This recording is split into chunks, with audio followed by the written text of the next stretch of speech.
community leaders' demands, community leaders who were never elected, for the sake of votes, developing these enclaves, these fiefdoms, in which MPs had a lot of influence.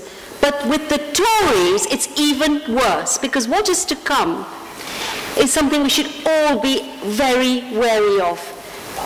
Again, I'm locating this in the bigger drama.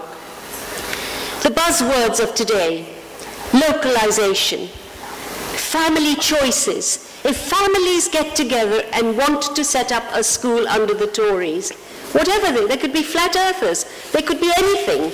As long as they are family, they will get the funds.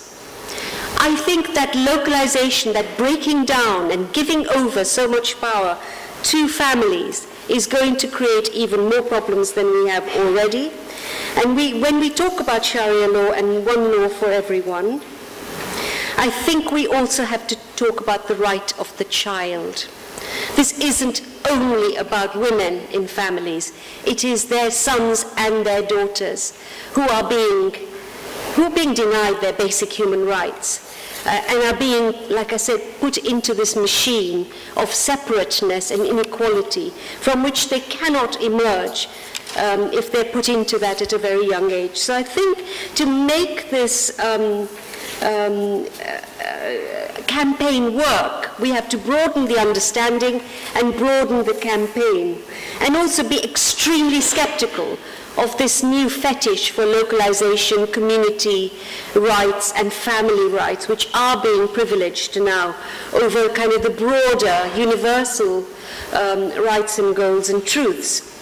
One last story. Many years ago now, a couple of women who have since become extremely important to the government, to NGOs, who are at every conference, who are everywhere on Newsnight, invited me to their house where they ran these 3-hour sessions on how to live as a good Muslim woman. These were young women who actually wore their headscarves in rather dramatic Winnie Mandela styles. But nevertheless, what they were doing was part of a larger project. Their husbands are also incredibly important in David Miliband's corridors and so on. People who know what I'm talking about will know who I'm talking about. And what struck me was that this was a very informal, very friendly, lots of good food, argument for Sharia, disguised so well that only when you went away from it did you realize. Because the refrain was this: they are not catering for Muslim lives. They don't understand our duties as Muslims. Their laws are not made for Muslims.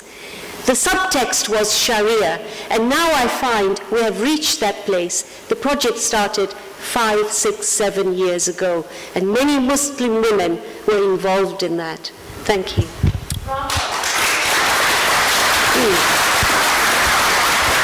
Thank you for that, Yasmin.